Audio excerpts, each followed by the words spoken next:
एक और दिग्गज एक्सपर्ट को जोड़ लेते हैं। जियोजीत फाइनेंशियल के गौरांग शाह हमारे साथ जुड़ गए हैं। गौरांग सर, बहुत शुक्रिया सर आपका समय देने के लिए। सुप्रभात आपको। शुरुआत आपसे मारुति पर सीएलएसए की रिपोर्ट से करेंगे सर।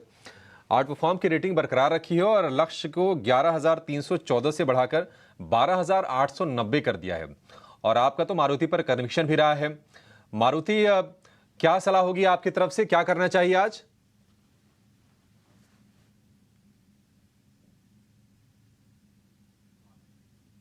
सर अनम्यूट कीजिए, फिर आपकी आवाज आएगी हम तक। क्षमा चाहता हूं अभिषेक, इसके लिए आप सभी को शुभ प्रभात हमारे तरफ से, और मंच पर आमंत्रित करने के लिए बहुत बहुत धन्यवाद। ऑटो क्षेत्र पूरा हमें लग रहा है अभिषेक के आने वाले कई समय तक मेरे ख्याल से चर्चा में भी रहेगा, सकारात्मक कारणों को लेकर के।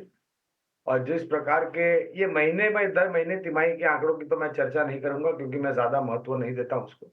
लेकिन तिमाही दर तिमाही, छिमाही दर छमाही और साल दर साल जो नतीजों को लेकर के आंकड़े आते हैं, वो काफी हमें सुधरते हुए नजर आते हैं। यहाँ से सरकार के तरफ से पहल भी काफी की गई है इस क्षेत्र को सहारा देने के लिए।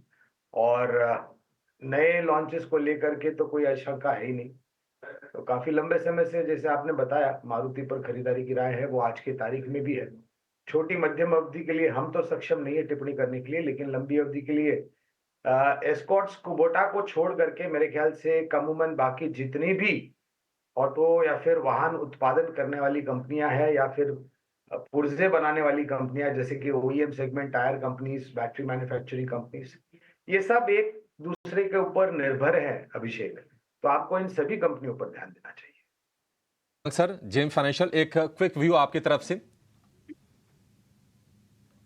देखिए अभिषेक, की कंपनी हम कवरेज में रखते नहीं है, इसलिए हम भी विशेष रूप में टिप्पणी नहीं कर पाएंगे। लेकिन जब किसी भी कंपनी, कोई भी क्षेत्र की कंपनी हो अभिषेक, वो फिर जीएम फाइनेंशियल हो या फिर पेटीएम हो या फिर आईआईएफएल हो या फिर कोई दूसरी क्षेत्र की कंपनी, जिस पर औपचारिक स्तर पर अधिकारियों के तरफ से किसी भी तरह का पाबंदी या फिर कोई कारोबार को कुछ समय के लिए रोकने का आदेश दिया गया हो, और वो आदेश खास करके नियमों को उल्लंघन को लेकर के हो, तो हमारा मानना है कि उतावलापन नहीं करना चाहिए आपको।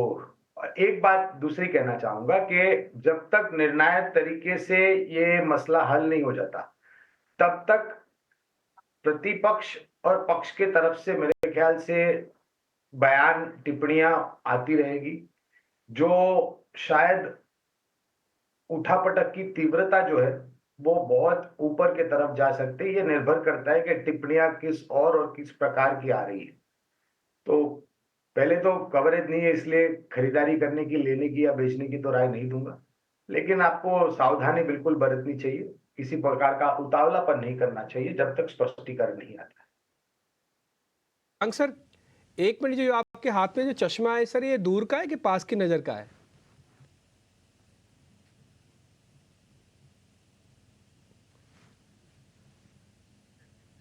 सर अनम्यूट कीजिए, तभी तो मेरे को पता लगेगा। डिम्पी जी, ये नजदीक का हाँ चश्मा सर, है पढ़ने के लिए। और सर आपका आप लगा लो प्रश्न, इसको। आप आपका लगाओ, एक मिनट, एक मिनट आप लगाओ, एक मिनट आप लगाओ, नहीं एक मिनट आप पहले चश्मा लगाओ। सर सुन लिया, आप एक मिनट चश्मा लगाओ। अब जरा मितेश भाई को लेके आओ स्क्रीन पे, एक मिनट मितेश जी को। सर आप हटाना मत चश्मा। हाँ मितेश जी, आपको गौरांग जी चश्मे के साथ अच्छे लगते हैं कि बिना चश्मे के अच्छे लगते हैं?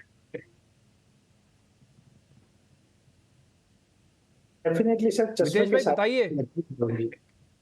चश्मे के साथ 110%। ठीक है सर। सर मेरे की कॉल नहीं है, मेरी कोई कॉल नहीं है गौरांग सर। देखो मितेश जी ने बताया आप चश्मे के साथ अच्छे लगते हो, आप डाले रखो सर। आपके पास का चश्मा आप डाले रखो सर, इसमें आप उतारो मत। बहुत स्मार्ट लगते हो, गुड लुकिंग लगते हो सर, मैं बता रहा हूँ बहुत। अच्छा गौरांग भाई, आपका अपने चश्मे का जरा आपका इस्तेमाल हुक्म करते सर, हुए आप ना मेरे ऊपर। को एक बैंकिंग स्टॉक्स बताओ जो बढ़िया। ठीक है सर, एक सर बैंकिंग स्टॉक्स बताओ मेरे को अच्छा सा। मेरे को एक ही शेयर लेना है बैंक में, मेरे को आप पूरी सूची मत बताना, मेरे को एक शेयर दिलवाओ कोई अच्छा सा बैंक का। चलिए, पहले तो आपका और मितेश भाई का हुक्म सर आंखों पर हमारे। आपने जो हुक्म दिया है हम उस पर अमल करेंगे बिल्कुल। तो एक सरकारी बैंक का विकल्प मैं आपके सामने रखना चाहूंगा, और दूसरा एक निजी क्षेत्र का। और हमें लग रहा है कि सरकारी बैंकों में जिस प्रकार से बहुत बड़ा परिवर्तन आंकड़ों में होते हुए देखा हमने, उसके साथ-साथ कामकाज को लेकर के भी हमारा अनुमान और आकलन ये कहता है कि इस नए वित्तीय वर्ष में 1 अप्रैल 2024 से जो शुरू होगा, वहाँ पर ये सुधार और भी होता हुआ नज़र आएगा। तो एक विकल्प सरकारी बैंक में से अगर देना चाहूँ तो वो होगा हमारे देश की सबसे बड़ी bank, state bank of India. और दूसरा विकल्प अगर मैं देना चाहूँ निजी क्षेत्र के बैंक में से, तो मुझे लग रहा है कि दोनों की तीव्रता काफ़ी अच्छी है, एक्सिस बैंक और आईसीआईसीआई बैंक। लेकिन दोनों में से अगर मुझे एक चुनना होगा, तो मुझे लग रहा है कि एक्सिस बैंक की जो गति है, वो शायद आईसीआईसीआई बैंक से ज़्यादा तेज़ हो सकती है। तो निजी क्षेत्र में से एक्सिस बैंक और सरकारी बैंकों में से स्टेट बैंक ऑफ इंडिया। ठीक है सर, बहुत ही शानदार, बेहतरीन। एक्सिस बैंक और साथ ही एसबीआई, ये दोनों बैंक हैं। गुरांग सर ने मोहर लगा दी। अगर आप बहुत सारे बैंक इधर उधर पढ़ रहे हो, समझ रहे हो, जान रहे हो, थोड़ा सा वो तो आप करो, वो तो करना ही चाहिए, लेकिन फिर भी एक निचोड़ के तौर पर अगर आपके सामने रखूं तो एसबीआई और एक्सिस बैंक दो अच्छे बैंक हैं, भाव से भावनाओं से ठीक है, आप इन दोनों शेयरों का फ़ायदा ले सकते हैं। सर वैसे मैं एक शेयर आपसे पता करना चाहता था, वो था जी एंटरटेनमेंट। पिछले 2-3 दिन से थोड़ा ठीक है, आज भी ठीक ही खुला हुआ है जी एंटरटेनमेंट, लेकिन कहीं आप डांट ना दें। डांटेंगे पता है क्यों? कि आपको लगेगा यार इतने सारे स्टॉक्स हैं, मेरे पे पूछे, आप जी के भी बार बार पूछते हो जिसमें कुछ हो नहीं रहा, ये 150 160 वाला हिस्सा है, तो इसलिए मैं एक शेयर अपने आप से ड्रॉप कर देता हूँ आपकी डांट की वजह से। मैं थोड़ा डरा हुआ हूँ आपसे, लेकिन आप मेरे को जी एंटरटेनमेंट अगर डांट रहे इस पर, तो मेरे को कोई ऐसा है ना 200-500 वाला कोई बढ़िया शेयर बताओ सर, जिसमें धीरे धीरे करके अब कंप्लायंस ठीक हो रही हो और चीज़ें ठीक हो रही हों। ऐसा कोई और शेयर बता दो जिसकी वैल्यू बहुत अच्छी हो। मेरे को वैल्यू से ज़्यादा इंटरेस्ट है, भाव से मेरे को थोड़ा भी जम नहीं रहा अभी।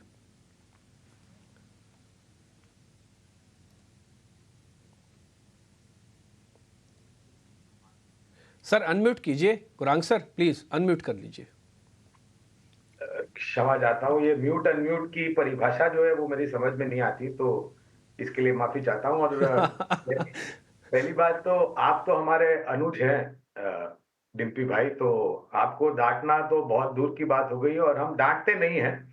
हम ईटी नाउ स्वदेश जैसे चैनल के माध्यम के द्वारा लोगों तक पहुंचने का प्रयास करते हैं और लोगों को समझाने का प्रयास करते हैं कि शेयर बाजार में किस प्रकार से निवेश करना चाहिए, कहाँ पर करना चाहिए, कैसे करना चाहिए और किस प्रकार से करना चाहिए।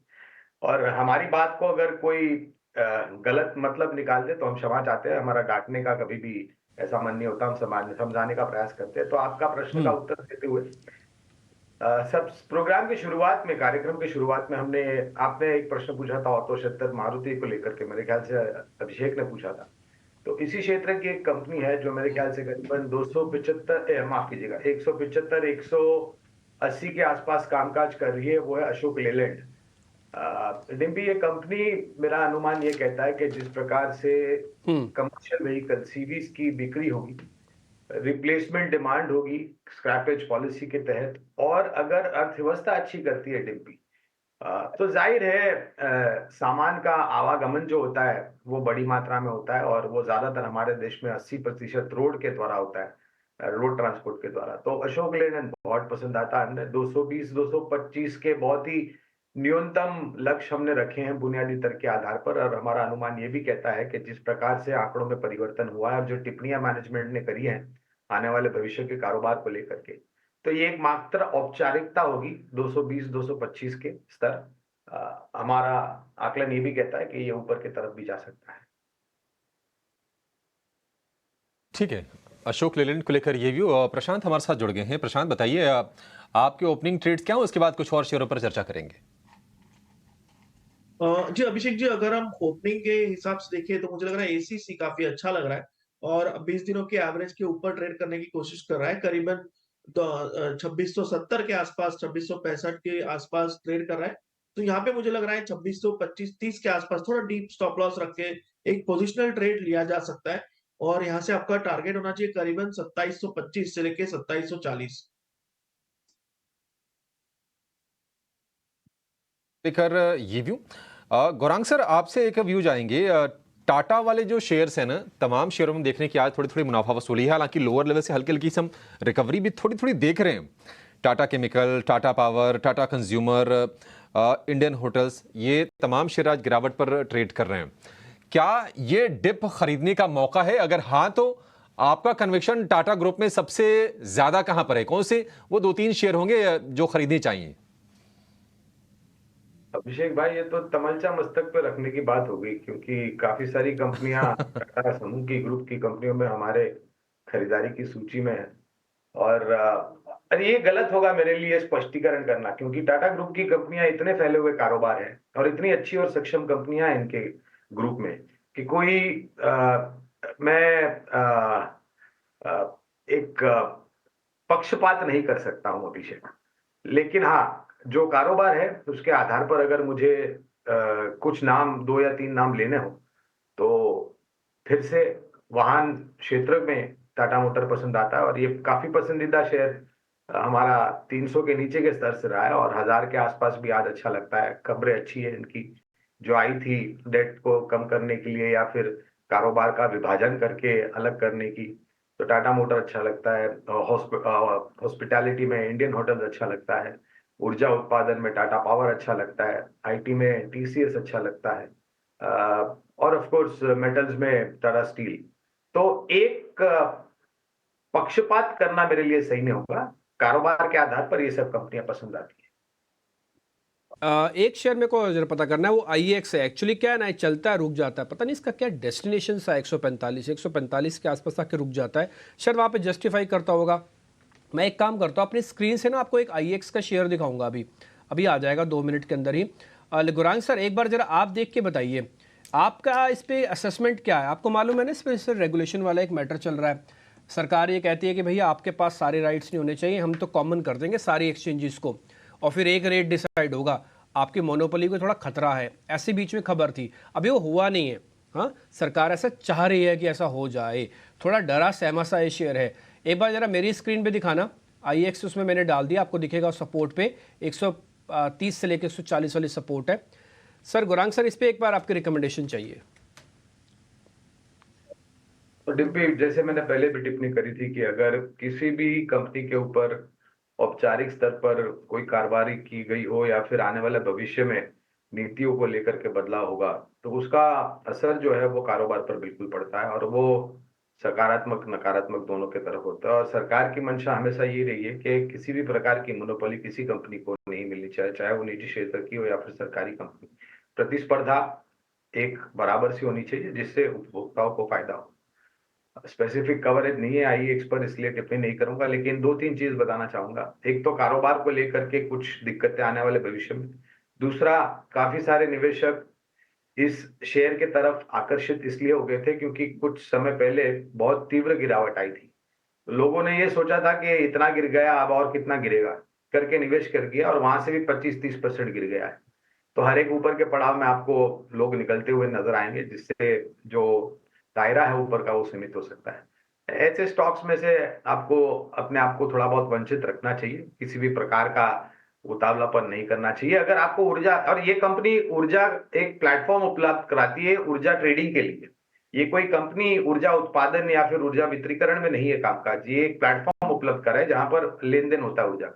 कहा मैंने, पावर ग्रिड है, टाटा पावर है, NTPC है, CAC जैसी कंपनियां हैं जहां पर आप लंबी अवधि के लिए विचारधारा रख करके निवेश कर सकते हैं। इस पर टिप्पणी नहीं करूंगा, कवरेज नहीं है। ठीक है, कवरेज नहीं है और शेयर में आपको चार्ट के हमने जरिए दिखा भी दिया। एक बार जरा मेरी स्क्रीन वाला चार्ट वापस से दिखा दीजिए, आपको थोड़ा आइडिया भी लग जाएगा। इसका बेस बना हुआ है 125 से 140 का, उसी बेस पे आके ट्रेड कर रहा है। और गुरांग सर की बात बिल्कुल ठीक है, जब क्लैरिटी नहीं हो ना पॉलिसीज़ को लेकर, जो लोग हैं भी ना वो भी निकलने का रास्ता ढूंढते हैं और ये वाला एरिया वही है। यहाँ पे एक बार जो मूवमेंट आया ना ब्रेकआउट का, लेकिन यहाँ पे एग्जिट हो गया, तो फिर से हम उसी जगह पर आके अपना बेस बना के बैठ गए हैं। तो let's wait for some time, पहले इसको करने दो कुछ थोड़ा ठीक और पॉलिसीज़ पे थोड़ी और क्लैरिटी आने दो, फिर IEX को चेक करना। अभी इसको 1 मिनट के लिए